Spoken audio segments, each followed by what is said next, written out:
Well, it's a high mall, 8-person tent, or so it says, 8 people. You know, they're never that true size to what it is, but you could probably get at least 4 to 5 people in there sleeping. For me, it's just a 2-person tent.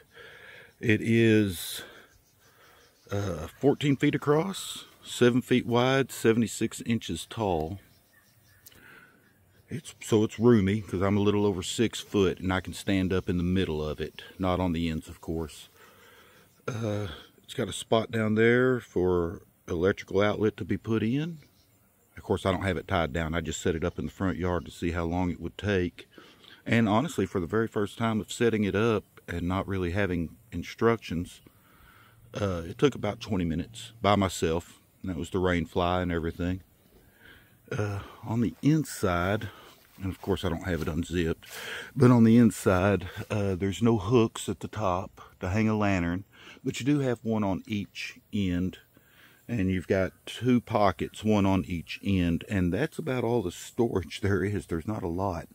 I was expecting more for a $140 tent, but I'm not going to complain about it. It is what it is. Mosquito netting's good. On the seams, they do have a sealing tape on the back side of all the seams, so that's a plus. Of course, I don't have it guy wired out or anything, but it does come with plenty of stakes. Of course, they're the little cheap ones that will get bendy and stuff, but I like the way that they've got the little clip to where you can just kind of stake it out and then tighten it down that way instead of trying to figure stuff out. But yeah, for the most part, it's a pretty nice tent. Looks good and sturdy. I think it'll hold up in any kind of rain weather or anything. The bottom of it seems pretty thick, but I've still got a ground tarp that I'm going to actually place under it before I ever set it up out in the wild. But yeah, you've got, let's see, of course the door. And it's a half screen door on it anyways, so on the inside you can unzip half of it or you can zip it all the way up, and of course the door fully opens and can be tied back. It's got 1, 2, 3, it's got 4 windows on it. There's none on the back side, just 1 on each end and then 2 extra on the front. But it's not too bad.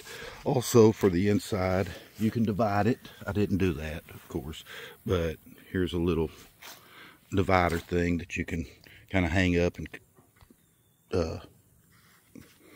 and separate it by 1/3. So yeah, all in all, it's a pretty nice tent. Like I said, it don't take long to put up by yourself. What instructions it does have, it like tells you to kind of stake down 4 corners before you put it together. Yeah, don't do that. Don't do that. And when you start with your poles, because there's what is that? That's 2, 4, 5. Well, there's really 6 poles. 1 for the rain fly that kind of holds that open, but you don't count that. But there's 5 poles that actually support the tent. 2 gray ones, 1 for each end. So you gray one there, and then a gray one there, and then 2 black ones that go across the middle. And then there's a yellow one about the color of the yellow on the tent that goes right across the middle. My suggestion is slide the black ones in first, then the gray ones, and then before you set anything up in the air, get that one in the middle, at least in one hole, so you can pop it in the other, because it is tall and it's hard to reach. But yeah, that yellow one is the one that goes on top of every single thing. So make sure the other poles are underneath it when you go to set it up. Yeah, other than that, that's it. Nice tent. Went together easy. Have a good day.